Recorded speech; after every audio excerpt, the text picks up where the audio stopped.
வணக்கம் ஃப்ரெண்ட்ஸ். இன்றைக்கி என்ன விஷயம்னு பார்க்க போனால், நான் வாழ்க்கையில் இப்போது ரொம்ப கஷ்டப்பட்டுக்கிட்டு ரொம்ப ஒரு அப்படியே டவுனாக இருக்கேன் அப்படின்றது ஃபீல் பண்ணேன். அதுக்கு ஏன் வருத்தப்படுற, நீ ஏன் வருத்தப்படுற அப்படின்னு சொல்லிட்டு எனக்கு ஆறுதலாக ஒரு விஷயம் அண்ணன் சொன்னார். நல்லா இருந்தது. சரி, அது உங்கள் எல்லாருக்கும் சொல்லட்டும் அப்படின்றதுக்காக தான். சொல்லுங்கண்ணா.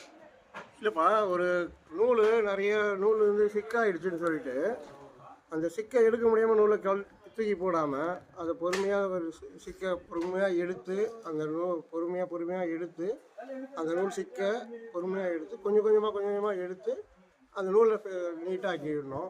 அதை நம்ம நூல் யூஸ் ஆகும். அது மாதிரி நம்ம வாழ்க்கையும் அது மாதிரி தான். அது பொறுமையாக இருந்து அந்த நூலை எப்படி சிக்கி பொறுமையாக எடுத்து இது பண்ணுறோமோ அதே மாதிரி நம்ம வாழ்க்கையும் பொறுமையாக இருந்து எடுத்து அந்த நூலை சிக்கு போன நூலை நல்லா நீட்டாக்கி பட்டம் விடணும். பட்டம் விட்டு பறக்க விடணும். பறக்க விட்டால் தான் நமக்கு அந்த பொறுமையை காப்பாற்றி பறக்கணும். அறுத்து தூக்கி போட்டு இப்போ அப்படின்னு விடக்கூடாது.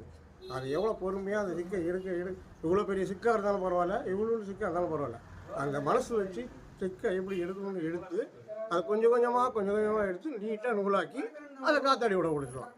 அந்த நூலை சுற்றி வச்சுக்கலாம், நம்ம பட்டம் விடலாம். அவ்வளோதான். அண்ணன் சாட்டா என்ன சொல்கிறாருன்றதை நான் சொல்லட்டா.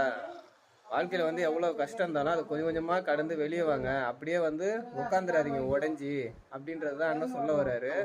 நம்ம அந்த சிக்கலை, வாழ்க்கையில் இருக்க சிக்கலெல்லாம் கொஞ்சம் கொஞ்சமாக எடுத்துட்டோன்னு வச்சிங்க, அதில் அந்த நூல்லையே ஒரு பட்டத்தை கட்டி பறக்க விட்டுலாம். பெருசா யார் வந்தாலும் வெட்டி விட்டு போயிட்டே இருக்கலாம். நம்ம பட்டம் தான் பறக்கும் பெருசா. அததான் சொல்றீங்க. ஓகே, ஓகேவா? விரைவில் பட்டத்தை பறக்க விடுவோம். லேட்டா வந்தாலும் லேட்டஸ்டா வருவோம். பெரிய பட்டத்தோட வருவோம். ஓகே, பாய். பாய் சொல்லுங்க. பாய்.